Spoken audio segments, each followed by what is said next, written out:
Anto. Selamat pagi, Assalamualaikum Pak Kortubi. Selamat pagi, Waalaikumsalam warahmatullahi wabarakatuh. Ya, semoga sehat selalu Pak ya. Ya, Ya, Pak, ini larangan ekspor 21 komoditas ya, sumber daya alam kita. Menyusul sebelumnya sudah nikel juga sudah dilarang ekspor 2020 dengan alasan misalnya untuk hilirisasi agar punya nilai tambah yang lebih. Bagaimana Pak Kortubi melihat kebijakan ini, Pak?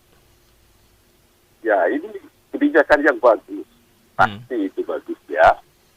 Karena bahan mentah seyogyanya memang diolah di dalam negeri ya, dan nilai tambahnya bisa lebih besar lagi. Ini apalagi 21 ya, 21 Iya. Produk Komoditas. tambang atau sumber daya alam ya. Ini bagus sekali. Ya cuma kelihatannya ini buru-buru ya, buru-buru. Selama ini kan baru yang didorong itu nikel dan beberapa yang lain itu. Nah, sekarang bertambah menjadi 21. Ini bagus sekali. Nah, sesuai dengan pasal 33 UUD 45, memang seharusnya pengelolaan sumber daya alam ini harus ditujukan untuk sebesar-besar kemakmuran rakyat dan harus dikuasai negara, ya. Sehingga kalau arahnya seperti itu, maka perlu ada persiapan, perlu ada langkah-langkah, ya. Jangan sampai lalu menimbulkan masalah baru. Jadi hilirisasi maksudnya itu dari produk tambang yang ada di perut bumi masih berupa bahan mentah itu harus diolah dulu di dalam negeri. Nah, pengolahannya ini bertahap-tahap, ya. Yang pertama itu namanya bangun smelternya.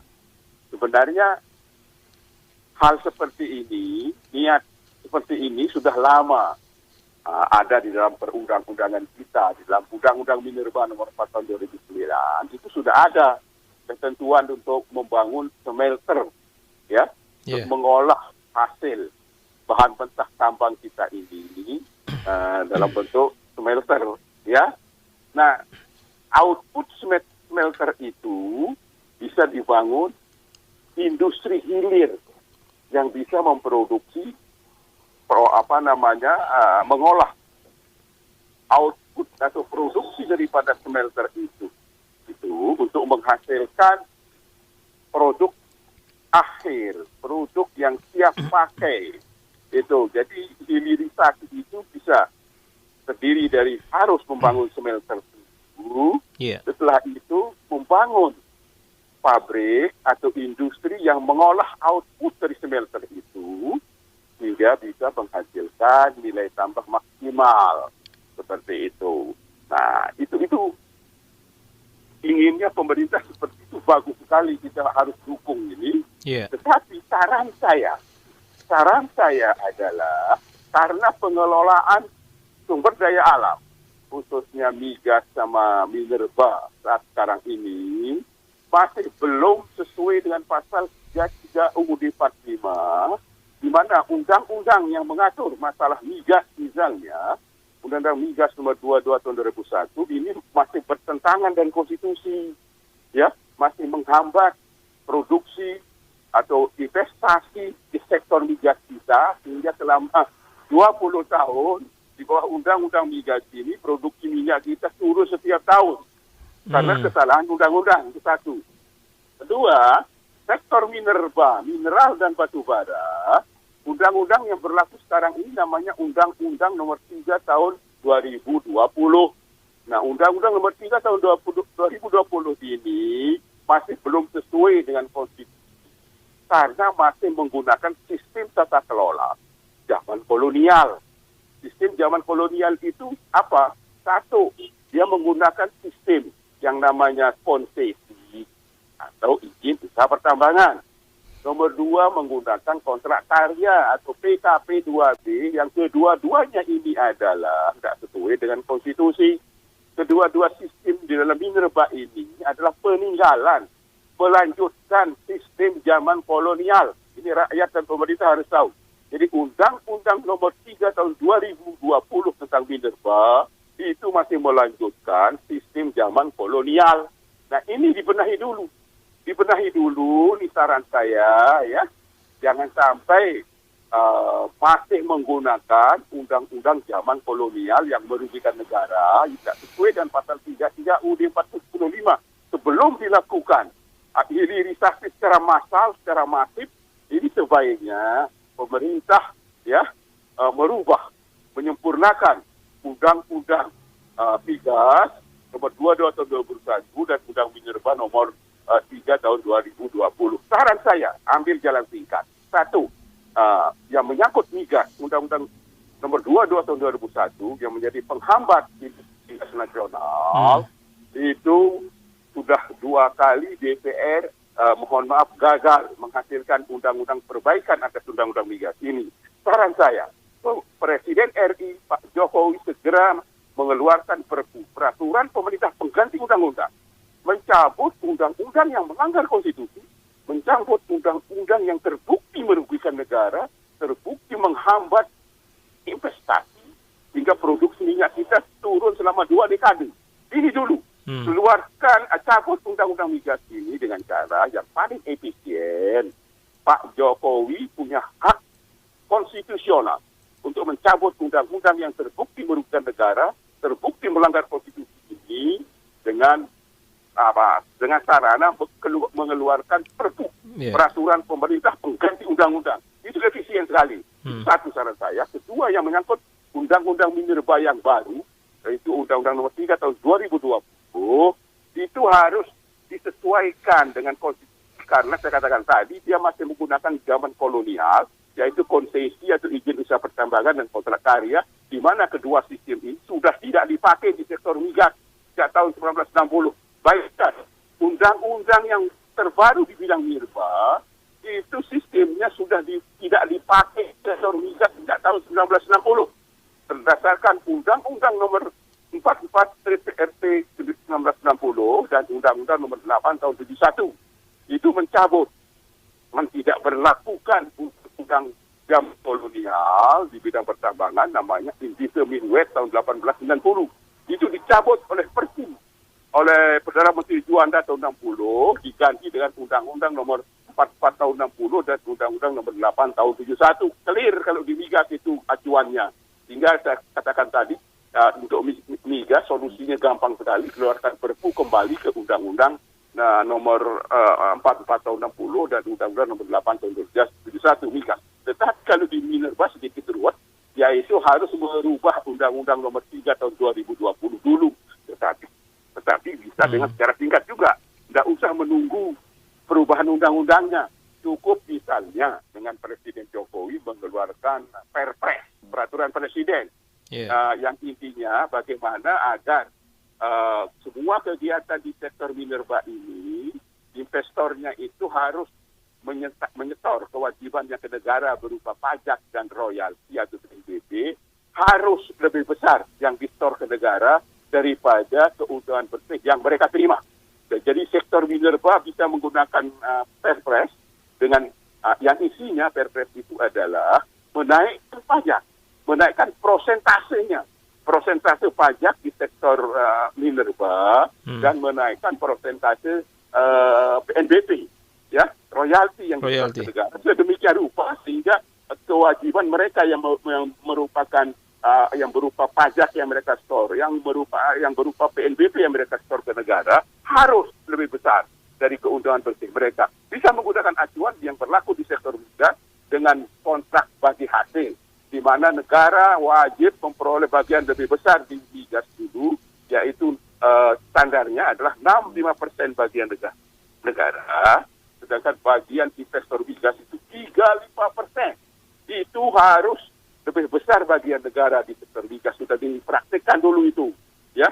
Nah, pada saat harga minyak tinggi, harga minyak naik melejit, bagian negara yang 65% itu dirubah oleh Presiden RI menjadi 85% bagian negara, 15% bagian investor migas. Mereka semua happy karena harga minyak waktu tinggi banget, produksi kita tinggi, sekalipun prosentase yang mereka store ke negara meningkat, tapi secara jumlah, secara real, keuntungan yang mereka peroleh meningkat, sekalipun prosentasenya 15%. Ya. Nah, ini bisa diterapkan di sektor minerba, ya. Ada jaminan bahwa keuntungan bersih yang diterima oleh pelaku bisnis di sektor minerba, penambang batu bara, penambang nikel, penambang apa dan seterusnya itu harus setor ke negara lebih besar. Nah, caranya gunakan kontrak bagi hasil. Ya, kontrak bagi hasil antara perusahaan negara yang dibentuk dengan undang-undang, yang harus perusahaan negara ini sebagai pengelola kekayaan alam. Karena kekayaan alam di perut bumi itu harus dikuasai negara.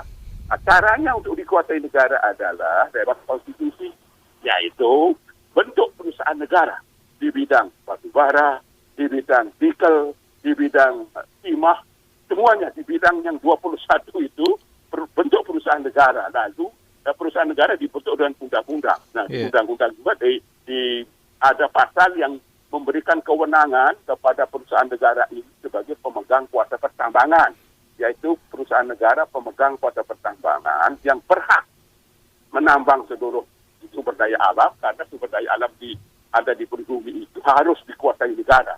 Sekali lagi, bentuk penguasaan negara di sumber daya alam itu harus dikelola oleh perusahaan negara yang dibentuk dengan undang-undang, diberi kuasa pertambangan. Lalu perusahaan negara pemegang kuasa pertambangan ini yang berkontrak bagi hasil dengan semua investor asing, investor dalam negeri, investor manapun boleh datang berinvestasi di Indonesia. Kita buka pintu, bahkan harus dipermudah. Kenapa harus dipermudah? Karena mereka membawa uang sendiri, membawa teknologi sendiri, datang untuk menambang di Indonesia yang berisiko.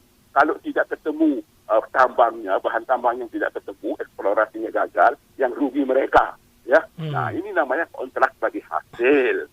Jadi kita hormati mereka dengan kita permudah masuk investornya bila perlu izin-izin yang diperlukan diurus oleh perusahaan negara pemegang kuasa pertambangan itu. Mereka berkontrak bagi hasil secara B2B antar dua perusahaan. Ya, hingga kita tetap menguasai sumber daya alam di perut bumi. Satu, kedua, bagian negara harus lebih besar sesuai dengan pasal 33 UUD 45. Ini dulu, mohon maaf Pak Jokowi, pemerintah sekarang, saya dukung betul program untuk 21 produk tambang ini untuk hilirisasi 100%, tapi tolong dibenahi dulu hulunya. Pengelolaan hulunya itu harus dikuasai negara. Caranya seperti yang saya sampaikan tadi, mudah sekali. Pasti rakyat Indonesia akan mendukung semua, sebab kalau ini dilakukan, maka tolong dicatat, penerimaan APBN dari sumber daya alam akan meningkat berlipat-lipat, akan naik luar biasa jumlahnya. Atau sesuai dengan pasal 33, di mana negara yang menguasai lewat perusahaan negara, investor kita permudah semua, ya, dan sudah terbukti berhasil praktek ini di sektor migas sebelum Undang-Undang Migas nomor 22 tahun 2021 berlaku. Di sektor migas menggunakan sistem pasal 33 UUD 45 seperti ini, dengan Undang-Undang nomor 44 tahun 60 dan Undang-Undang nomor 81 di bawah Pertamina sebagai pemegang kuasa pertambangan. Berhasil sukses.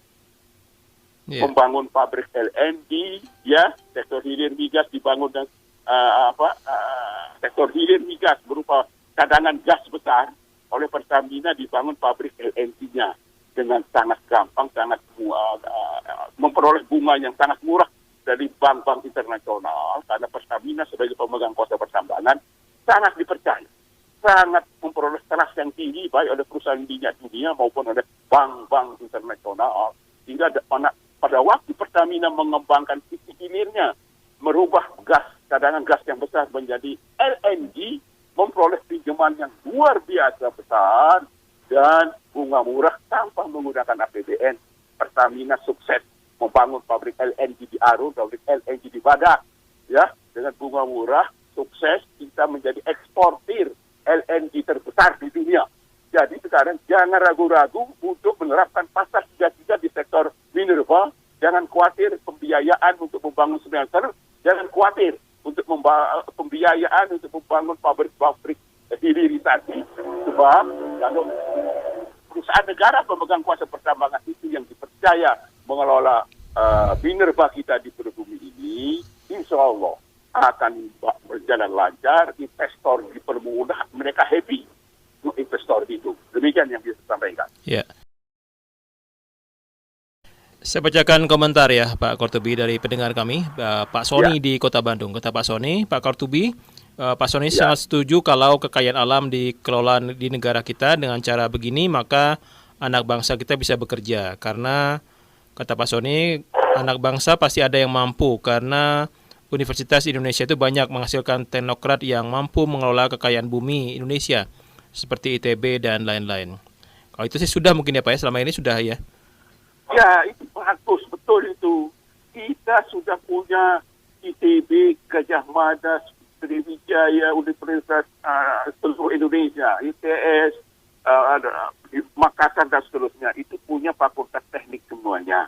Ya, dengan sama-sama fakultas teknik mereka, kita mampu secara teknologi untuk mengoperasikan smelter, untuk membangun dan mengoperasikan smelter, untuk membangun dan mengoperasikan pabrik-pabrik hilir yang mengolah bahan baku dari produk smelter itu.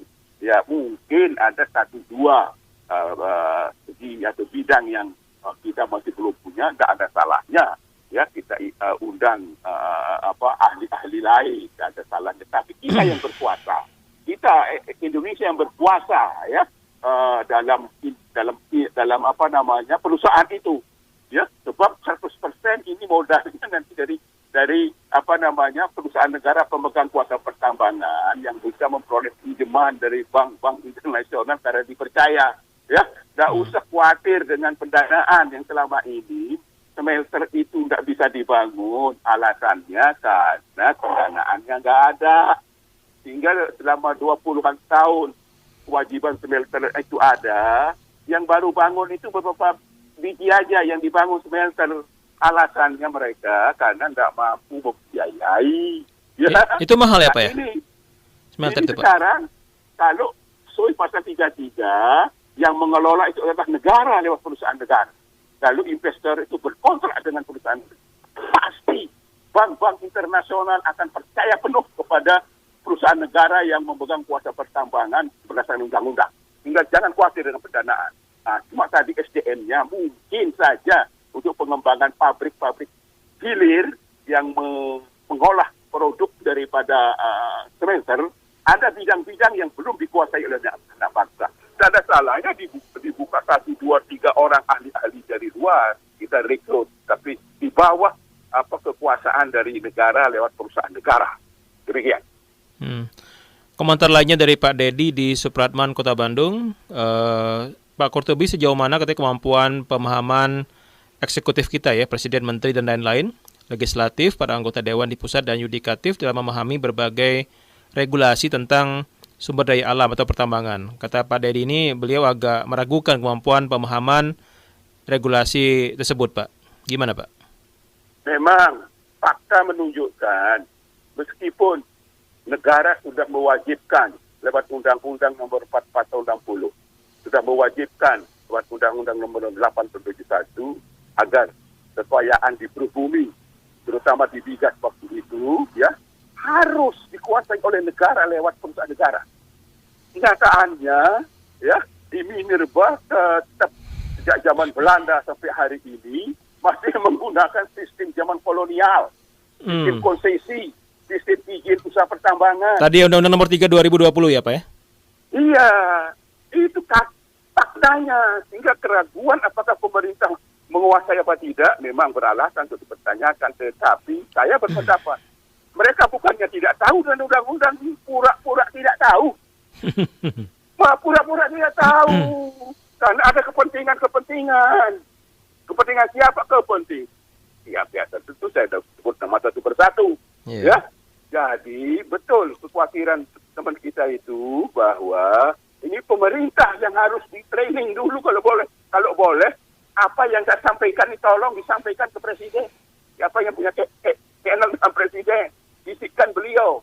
Ya, jadi ini niat Presiden Jokowi bagus ini dalam akhir-akhir masa periode beliau ingin meninggalkan legacy. Saya pikir bagus ini harus kita dukung. Ya, Pak Jokowi ini kalau ini niatnya untuk 21 produk tambang, ini harus terlebih dahulu Pak Presiden mohon agar di sisi hulu dulu, di sisi hulu semua investor minerba yang ada yang di sisi hulu ini, ya mereka harus berkontrak dengan perusahaan negara yang dibentuk dan undang-undang dan diberi kuasa pertambangan untuk jenis masing-masing jenis tambang itu. Lalu mereka berkontrak dengan perusahaan negara pemegang kuasa pertambangan itu. Itu caranya sehingga betul-betul amanat pasal 33 itu diterapkan, di mana harus dikuasai oleh negara. Satu, kedua, harus menggunakan kontrak bagi hasil. Jangan lagi menggunakan kontrak kontrak karya.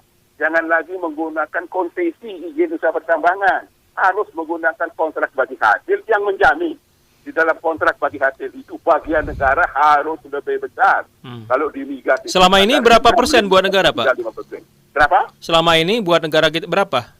Berapa persen? Nah itu, sekalian dalam forum ini saya himbau pada Menteri Keuangan, Menteri ESDM untuk segera mengeluarkan data. Satu, kepada Menteri ESDM supaya dikeluarkan data fisik, data volume, berapa produksi setiap perusahaan minerba yang beroperasi di Indonesia, berapa produksi setiap bulan, setiap tahun, berapa ekspor produk-produk minerba, apa batu bara, apa nikel, apa bauksit, berapa jumlah yang diekspor setiap tahun. Itu ada di ESDM. Dan berapa harga produk tambang itu di pasar dunia setiap bulan. Ada di ESDM. Itu dibuka. Ya, dalam kurun waktu 20 tahun belakang ini katakan. Setiap tahun itu ada datanya di Departemen ESDM. Ya, dikeluarkan datanya itu sama Departemen Keuangan, Menteri Keuangan. Ibu Sri Mulyani tolong dipublikasikan ke publik berapa pajak yang disetor oleh setiap perusahaan minerba di Indonesia setiap tahunnya, berapa PNBP, berapa PNBP royalti yang mereka setor ke negara setiap tahun. Jadi setiap perusahaan minerba yang ada di Indonesia, ya, dicocok-cocokin nanti berapa bulan ini, tahun ini berapa produksi, berapa yang diekspor, data dari SDM, tahun ini berapa pajak dan royalti yang disetor oleh semua investor minerba itu ada dari Menteri Keuangan, dicocok-cocokin berapa keuntungan bersih yang diperoleh oleh setiap investor, setiap perusahaan di bidang minerba setiap bulan, setiap tahun. Pasti ada datanya itu, keuntungan bersih mereka. Itu dikeluarkan, akan ketahuan bahwa selama ini yang mereka setor lebih kecil dari keuntungan bersih mereka. Keuntungan bersih, ya? Lebih kecil. Saya tidak usah menyebut nama, ya, tidak usah menyebut angka, ya. Saya hanya bisa mengatakan prakteknya sekarang ini belum sesuai dengan pasal 33 yang harus negara memperoleh bagian lebih besar. Karena ini amanatnya adalah untuk sebesar-besar kemakmuran rakyat. Jangan sampai yang mereka peroleh, apalagi pada saat harga batu bara tinggi dalam beberapa tahun terakhir ini, produksinya tinggi luar biasa, mereka perusahaan-perusahaan penambang batu bara ini pesta pora dengan keuntungan bersih. Lalu mereka setor pajak dan royalti ke negara setor. Cuma berapa persennya ini yang perlu? Halo Menteri Keuangan, halo anggota DPR RI, halo para pemimpin negara kita, tolong dikemukakan berapa penerimaan negara yang berasal dari pajak dan royalti yang disetor oleh setiap perusahaan di bidang minerba yang beroperasi di Indonesia, bandingkan lalu dengan keuntungan bersih. Keuntungan bersih, saya katakan, keuntungan bersih. Ya, berapa yang mereka peroleh setiap tahun? Pasti ada datanya. Apa di Dirjen Pajak, apa di Menteri Keuangan, pasti ada datanya yang mereka setor setiap tahun. Bandingkan dengan tadi itu, berapa volume produksi, berapa volume ekspornya, berapa harga jual produk tambang kita di pasar dunia. dikalikan itu nanti akan ketemu hasilnya dalam bentuk data finansial, data keuangan, ya. Nah, itu akan terjawab, ya, berapa persentase daripada keuntungan itu yang disetor negara dan berapa persentase yang menjadi keuntungan bersih mereka. Nah, saya yakin bahwa yang disetor ke negara itu lebih kecil daripada keuntungan bersih mereka. Ya, tapi saya tidak mau menyebut jumlahnya dan tidak mau menyebut perusahaannya. Nah, kebetulan perusahaan penambangan di Minerba ini, bisa faktanya saja, ya, banyak dimiliki oleh pejabat tinggi, banyak dimiliki oleh menteri, oleh dirjen, oleh jenderal. Itu saya tidak usah sebut nama sekali lagi, nanti data yang akan berbicara kalau Kementerian SDM mengemukakan itu. Jadi mohon semua pihak, untuk kepentingan bangsa dan negara sudah merdeka 77 tahun, masih banyak kemiskinan kita, 20-an juta masyarakat kita masih miskin. Ya, income per kapita kita masih di bawah $6,000. Negara-negara lain sudah 20-an dolar. Negara yang merdeka tahun 45 sama dengan kita namanya Korea Selatan. Mereka sudah income per kapitanya sudah $50,000. Jauh meninggalkan kita ya Pak ya? Jauh meninggalkan kita. China, RRT, yang pada tahun 80-an, pada saat produksi minyak kita 1,7 juta barrel per hari. Yeah. Pada saat Indonesia menjadi eksportir LNG terbesar di dunia, tercatat. Income per kapita Republik Indonesia, income per kapita loh ya, lebih tinggi daripada Republik Rakyat Cina waktu itu. Tingkat kemiskinan di Cina itu ratusan juta pada waktu itu, tahun 1998-an, ya. Ya, jadi kita menjadi juara lah, katakan, bukan juara ya, termasuk tinggi di kalangan negara-negara yang baru merdeka, ya. Nah, sekarang kita tertinggal jauh dari RRT. Kita sepertiganya, RRT 3 kali kita income per kapitanya, padahal tahun 70-an income per kapitanya, dan RRT tahu nggak sekarang? Rakyat miskinnya hampir tidak ada. Yang tadinya ratusan juta rakyat miskin sekarang tidak ada. Ya, karena itu mereka mengelola kekayaan alamnya dengan sangat bagus, dan kami tambahan saja ini, industrinya bekerja 24 jam, pabriknya bekerja 24 jam karena ketersediaan listrik 24 jam. Listrik di RRT industrinya itu menggunakan listrik dari batu bara yang nyala 24 jam dan menggunakan listrik dari nuklir yang nyala 24 jam. Itu yang menjamin pabrik-pabrik di China bisa beroperasi 24 jam.